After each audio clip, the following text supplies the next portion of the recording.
আপনার ব্যাগটা চিনতেই হলো না, সবাই তাকিয়ে তাকিয়ে দেখলো কেউ এগিয়ে আসছে না, আমি তো আসলাম। তাই বললাম আপনি যদি একটু আমাকে এগিয়ে দিয়ে আসতেন।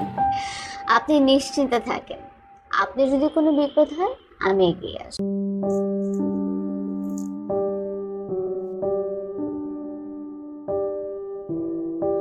আসলে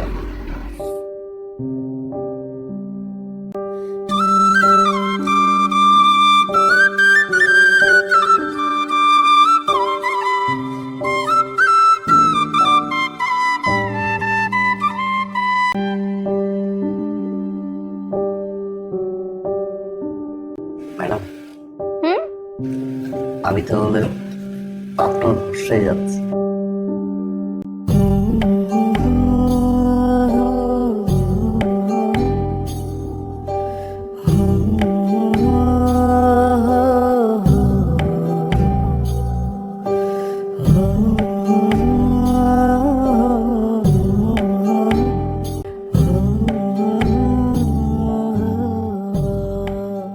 ওই তুই আজকে আসছিস কেন? তুই ভিতরে কি করস? ম্যাডাম, সুন্দর করে হাত বুলিয়ে মাথায় ড্রেসিং করে দিল। ড্রেসিং শেষ, তারপর একটু মাথায় হাত বুলাই দিচ্ছে। ওই হাত বুলানোতে 4 থেকে 5 মিনিট কি যেন পাওয়ার নেই, পাওয়ার নেই। তারপর ওরা কি বলে দেওয়ার সময় জানিস?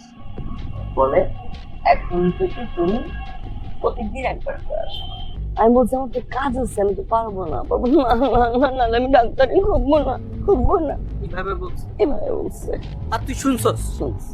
কেন শুনছস? তুই আজকে যাবি কেন? প্রথমে আমরা সেই কথার উত্তর দে। আজকে কার যাওয়ার কথা? আজকে তো আমার যাওয়ার কথা, তাই না? এইভাবেই তো একটা বিষয় আশয় হয়েছে তোমার সাথে। তুমি কেন এর সময়ের ভিতরে যাবা? হ্যাঁ, কেন যাবা বলো আমাকে। আমি ভুল করছি, ভুল করছি। হ্যাঁ, অবশ্যই ভুল করছো, এটা বলার কি আছে? না না না না, সরি বললে লাভ হবে না।